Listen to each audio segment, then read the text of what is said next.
Hi, I'm Sean, and welcome to the Clarinet Podcast, the show where I discuss all that's new and neat with clarinet with the neatest people in the industry. Today on the show, I'm joined by Richard Hawkins, who is not only a Master Mouthpiece Craftsman and Professor of Clarinet at the Oberlin Conservatory, but he's of course a veteran guest of the show, having been on, I think, at least once before, maybe twice. We discuss mouthpiece hygiene today, maintenance, and some surprising tips that will help you get the best performance and lifespan out of your mouthpiece products. If you'd like to hear more of what Hawkins has to say, be sure to tune in next week for more discussion about the new Vocalise Mouthpiece series that he's worked on with Bakun. If you enjoy the show and want free episodes straight to your device, you can subscribe at Apple, Spotify, or wherever you get your podcasts. If you'd like to get access to the extended ad-free version of today's episode and many others, and support the production of the show at the same time, you can become a patron for as little as $1 per month at clarinet.com/subscribe. You can cancel anytime, there's no commitment for that, but I truly appreciate all 60 or so backers that we have in there right now. Thank you also, of course, to our sponsors for making the show possible. We've got Encoda, and it's a free app that lets you stream, practice, and perform tens of thousands of music scores. It's kind of like Netflix or Spotify, but for sheet music. You can get a free trial today. Just search for Encoda on your device's app store. That's Nkoda. Imagine a reed that offers complex performance and sound, but is washable, recyclable, consistent, doesn't require moistening, and lasts for months instead of days. It's all possible with Leger Reeds, the world's leading synthetic reed brand, made right here in Canada. Leger Reeds are used exclusively by some of the world's greatest clarinetists, including Eddie Daniels, Prodigy Freddie, David Schifrin, and many others. And now, it's your turn. Experience Leger Reeds at your local music store or by heading to leger.com. That's Legere.com. Take your clarinet to the next level with a new mouthpiece, barrel, or bell from Bakun Musical Services. With 14-day trials, free shipping on eligible orders, and expert advice, you can be sure you're making the best choice for your musical needs. For Canadian customers, be sure to check out the new online store that allows you to pay in Canadian dollars.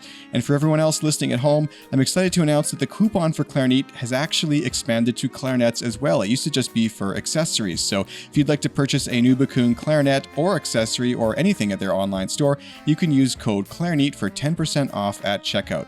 Again, that's code Clarinet at bakunmusical.com. Directly from Oberlin, Ohio today, we're back with Richard Hawkins. Richard, welcome to the program. Thank you so much. Glad to be back.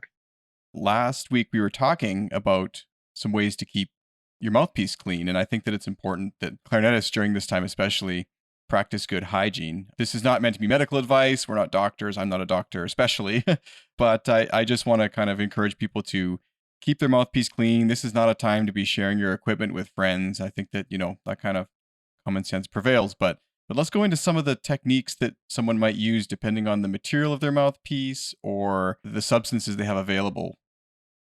One of the things that we used to use years ago to clean mouthpieces, especially the calcium and things like that off the mouthpieces, was a mixture of a type of muriatic acid, as they call it, which was something that they put into swimming pools, and they use it for cleaning paintbrushes and such like this. And you would use it 50-50 with water and soak the mouthpiece up to the cork for, approximately 30 minutes or so. And that would really clean the calcium. But in this particular instance, when we're just talking about cleaning the mouthpiece day to day, and you're trying to just keep it really clean and make sure you're not creating any problems for bacteria and things like that, I really suggest what everyone is talking about right now, just in the sense of your day-to-day washing your hands. And so it's basically the same. And I would recommend this to everyone. Just use hand soap and, mild, cool to warm water. You don't want to go too hot. And that's pretty much for all mouthpieces across the board in materials. I would not suggest using any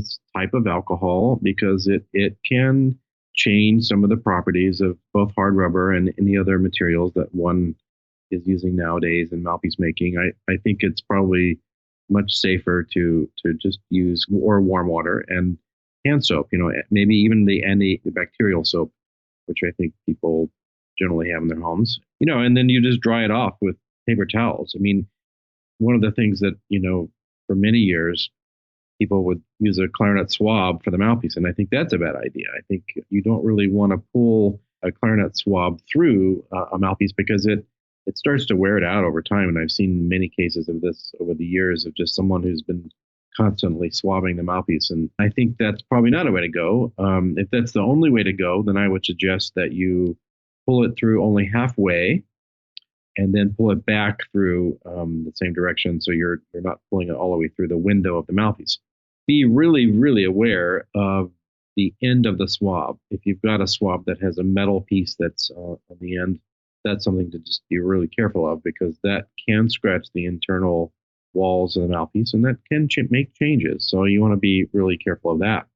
But really, in very simple terms, I think one would just use antibacterial hand soap and wash it really well. You could use Q-tips. You could use soft brush of some sort.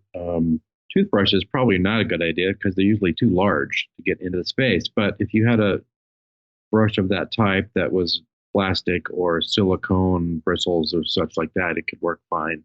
It's not a huge concern, but I think it's definitely something that one should do on a daily basis these days. And I think it's probably a good idea to also wipe down your clarinet, just in the sense of making sure you're not carrying any bacteria through, your daily life and picking up the instrument and then putting it in a case overnight and then the next day picking it up again. I think you should try to wipe it down. And there's different methods of that. I think for the most part, you're using some sort of silver cleaner cloth, or even just microfiber would be a great cleaner for the instrument.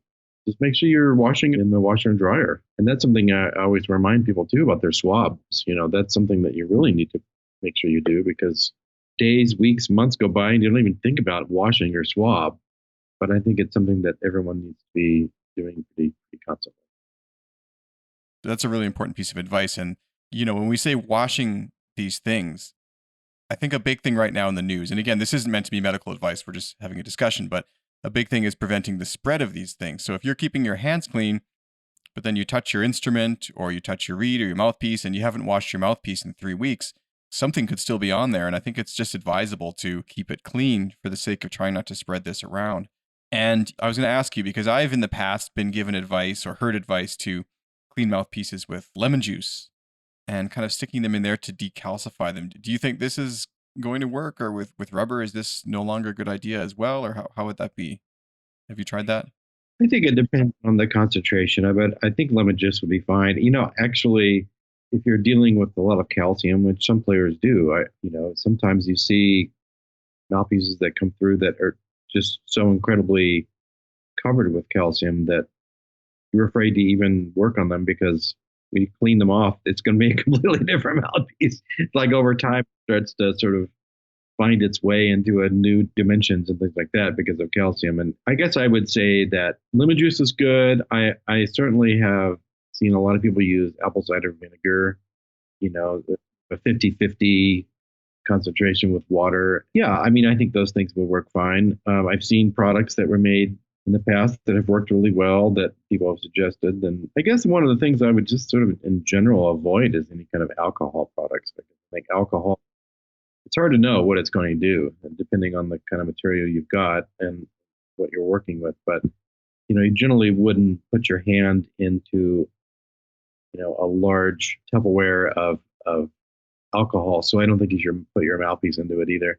It's hard to predict, and it certainly can break things down in strange ways. So I guess I would just stay away from it totally. But I think a lot of other things. Apple cider vinegar is fine. Lemon juice is fine. I'm not sure I've ever seen lemon juice really work that well with calcium in one swipe. I think you have to sort of do it multiple times to kind of get each layer of calcium off of a mouthpiece. But as far as general cleaning, again, going back to just how you would wash your hands, I think that's the way to go. And the reeds too.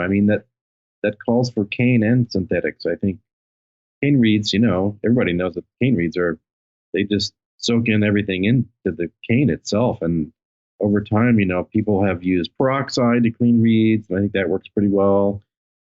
Clean out the xylums, as they say. And, synthetic reeds, I think, again, much like you would be washing your hands, I think antibacterial soap is good.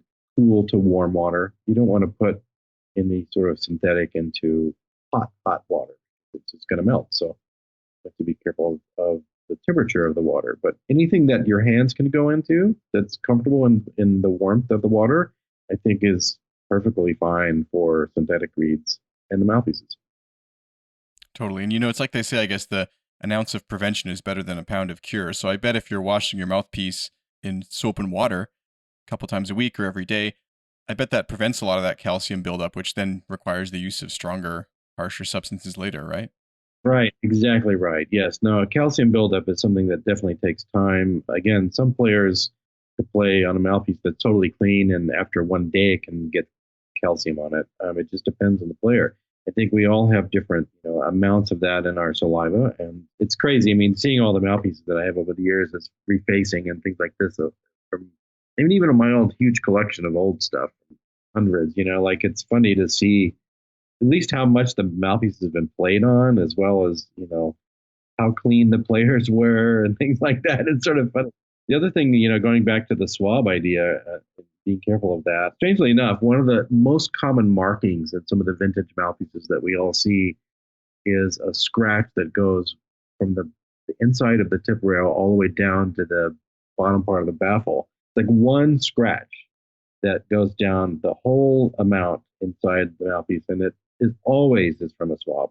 Now, there was a period of time that many people used these little mouthpiece savers, right? And they had metal pins, where they would wind the different pieces of cloth around it, and then you would put it in the mouthpiece and clean it out and that sort of thing. It looked almost like a Christmas tree, right? And you'd stuff it inside. Right, exactly. The end of it sometimes would have this little plastic cap on it, and very, very often they would come off just from daily use, and people would not notice because the amount of cloth or feathers that they had on them would cover it, and then they would put it in the mouthpiece, and it would completely make this humongous scratch down the down the baffle of the mouthpiece, and it's really, really common in the vintage mouthpiece. It's sort of kind of amazing. It's really interesting. And, it's made me think, too, because someone can be really careful trying not to clean their mouthpiece with a swab and the Christmas tree thing or whatever. But then if they're too careful, then unfortunately you're going to have calcium buildup. So I guess that good middle ground is just to keep it clean with the soap and water. It's hard to do it every day, but it's really not that surprising that one should consider doing it every day. I mean, I've thought about other things before. Like you wouldn't drink from the same glass of water for 5 years. You'd put it in the dishwasher once a day and rinse it out in the sink. I mean, no person in their right mind. Don't put your mouth in No, don't do that, of course. But, I actually heard a story once. Someone put their saxophone in the dishwasher thinking they would clean it up. Wow, like the whole thing? The whole thing. It was a friend of mine, their student. They got a saxophone. That's great. We should recommend that to more people. We should recommend that to more sax players? Is that what you mean? Yeah, no, it didn't go over well. I think that the instrument basically, like, all the pads dissolved and not a fun time. But you wouldn't be using the same water bottle for the length of time that your mouthpiece sits in your case. So why does a person do that? Yeah, it's definitely a forgotten step we do. And of course, we all think of the instrument as an extension to our body, but we don't want it to be that close. Yeah, totally. So no, I think this is really, really good advice and worth considering. And a lot of people, the temptation right now is probably to grab those Lysol wipes or something like that, or hand sanitizer, and just put it all over the edge or something. But again, it sounds like that's definitely the wrong idea as far as degrading the material long term. Yeah, I think it's smart not to even consider doing that, just because, again, these are materials that we're all familiar with, and we see different, especially over years, certain things that can change. And although I have to say that, some of the new materials that we're using at Bakun are just incredibly healthy and incredibly strong. And I still think for everyone that it's very important to treat it as if you're washing your hands. And it's an easy thing to remember that way. And that way you don't have to order special things to clean mouthpieces. I mean, again, if you're just looking around in the house and, you've got some apple cider vinegar and certainly tap water, and just do 50-50 glass of that. And then you could soak the mouthpiece. I wouldn't do it up to the cork, because sometimes that can start to hurt the actual glue that's underneath the cork. And that's one of the things that, of course, is one of the biggest pains about mouthpieces in general, is just the fact that the cork starts to disintegrate over time, just from compressing it all the time. So that's something you want to be careful of. Don't soak it all the way to the cork, because whatever material or substance you're using to clean it. I mean, I think it's fine under the, running water in the sink, and you're using hand soap. It's not going to affect the cork. It's going to be totally fine. Of course, cork is a substance that resist water anyway, but it's getting it underneath it that's sometimes the problem, when the glue that's underneath the cork will start to disintegrate from the elements, basically. So when you're rinsing it, it's okay to get the cork a little bit wet as long as you dry it immediately, you think? Oh, totally fine. Absolutely. Yeah, that's like a forgotten part for many people, is that inside edge. Yeah, I mean, that's one of the things about that. Exactly. And also one of the things that works really well to clean your corks, if you've got, some hydrogen peroxide around, you can clean the corks really well, especially on the bass clarinet when the silver starts to wipe off onto the cork and it gets really dark and black looking. It's particularly great to use hydrogen peroxide, or even mineral oil works really well with cork, which you can pretty much get at any drugstore.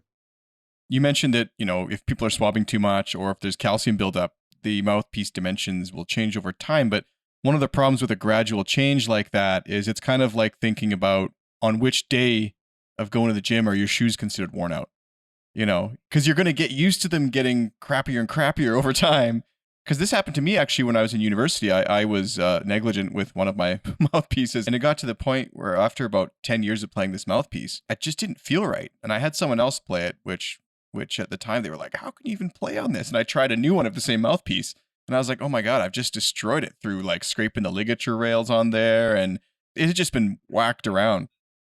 It's a great point. One of the things that I see so often with anybody, really, beginners through professionals, is sometimes, you're in a hurry and you've got 2 measures of rest and you were trying to pick up the clarinet and you hit the tip of the mouthpiece with your teeth or something. You hit it as you're about to play. And I mean, that happens to so many people, right? You don't even really notice it. And sometimes, you'll put a little dent in the very edge of it.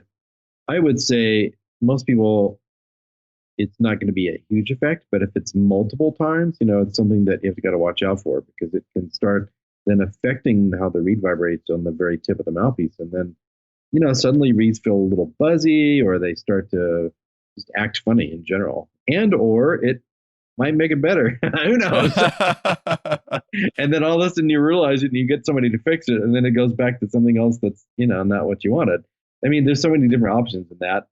Definitely, being really careful that you're playing, that you don't hit your teeth on the tip. And then, ligature marks and things like that. I always recommend it to everyone to take an old reed, a cane reed, and cut off the tip of it, and then take the square edge and put it above the tip of the mouthpiece as you put your ligature on, so that if for whatever reason some things happen and maybe your clarinet falls or the mouthpiece falls as you're putting in the case or something or whatever, if you have that on there, it will protect the tip from being broken and or chipped or whatever. I mean, that's one thing, that another daily exercise you could get into doing, which becomes part of the routine, that seems like a pain to do when you're doing it, but after a while you just sort of get used to it, and you keep that reed in your case, and every time you're putting it away, you just put on that reed, and then with the ligature, so that the facing of the mouthpiece is protected as well as the tip of the mouth. So just to go back to explain that, so cutting off a reed towards the tip of the reed, so the mouthpiece can dry out, right? So it can air inside. Is that the purpose? Yeah, it's like a quarter of an inch down the reed, so that it's still really stiff, right? And then you take that square edge and you put it above the tip of the mouthpiece, and then tighten the ligature down. And that way you're protecting the tip of the mouthpiece. And then, of course, always use your mouthpiece cap. Just constantly, that's like the number one thing. Just as much as you can, just protect everything. Because it's no fun when something like that happens, and also you've got to start over trying to find stuff that you like. Everyone is always adjusting, and they get used to one thing, and it's like, it's happy time, right? And then something happens like that, and it's like, oh no, you got to restart the whole process and figure out what's good and what works for you and that sort of thing. So always use a mouthpiece cap. It's really, really important. Well, if you haven't broken a mouthpiece yet, it will probably happen to you someday. I mean, I was in a concert once and I didn't have my cap on because I thought that I was paying attention, but someone else wasn't. Knocked my clarinet over, broke the mouthpiece. It was like a $400 mouthpiece at that point, and I was really upset. And it was a Sunday afternoon. I had a concert. I had to just make do and go buy some other mouthpiece for that time. And it was not the best day. Let's put it that way. Yeah, no, certainly I still get emails and calls from people who have sort of emergency things like this because it happens at some point to everybody. It really does. So we're going to dive more into your new line of mouthpieces, the Vocalise CG from Bakun next time. But while we're talking about mouthpieces and materials and, breakability, this is a new line that is looking kind of like crystal, but it's not really crystal. Before we kind of dive in for a full episode on these, would you sort of share some of your thoughts on that new material? Since probably about 1992 or something like that, I started thinking about kinds of materials and trying to find something that I thought would not replace, but at least become an important part of, clarinet mouthpieces, and in addition to crystal, and glass. And just because we had set up the original Vocalise models, the RG and the H, with CNC machining, you're able to really experiment with a lot of different things. And so it sort of fell into my hands as like, hey, let's see what this is like. And boy, it was immediately like the first one that we got off the machine.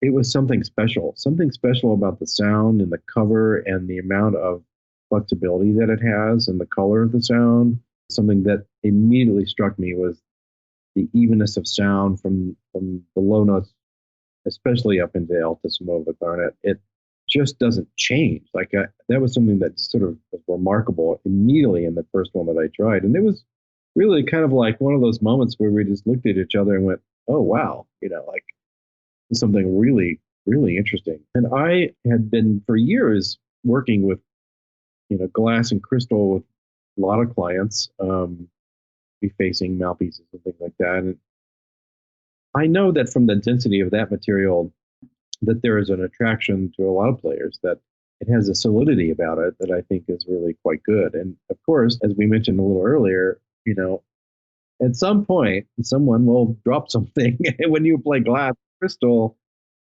that's even more of a risk because things just start to crack and chip and things like that really easily. And so another thing that I think is really interesting about it that I've discovered, and maybe you have playing it some, is that over the course of an hour of playing, it does not change in pitch level. Whereas hard rubber warms up and starts to get a little sharper. The CG does not do that. It really remains very constant in pitch, which I think is an awesome thing about that. Start a concert, you know where your pitch is, and by the end of the concert, you know where your pitch is. It's kind of amazing. And hard rubber, just in the sense of material itself, it warms up and it starts to get just a little bit sharper. That's really interesting, something to investigate. Got the chance to try a practice session and check your pitch out throughout the whole thing. And the clarinet, of course, by itself is going to get sharp because it's wood. But so you have a combination of that and hard rubber, it starts to get a little sharper. The CG just holds its place really, really well.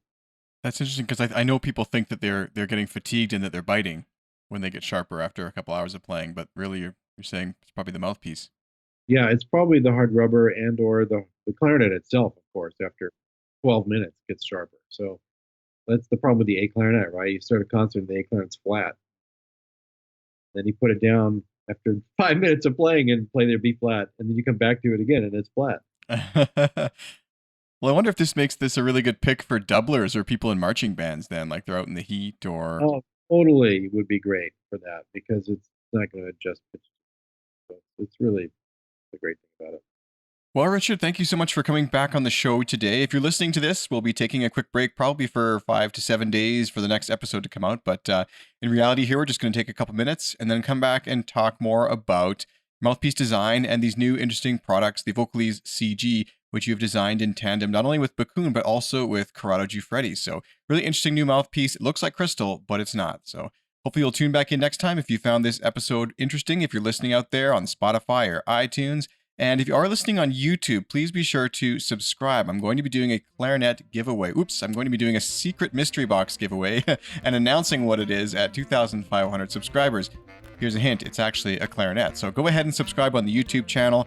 and I will look forward to seeing you over there. Thanks so much for listening, and I'll see you next episode.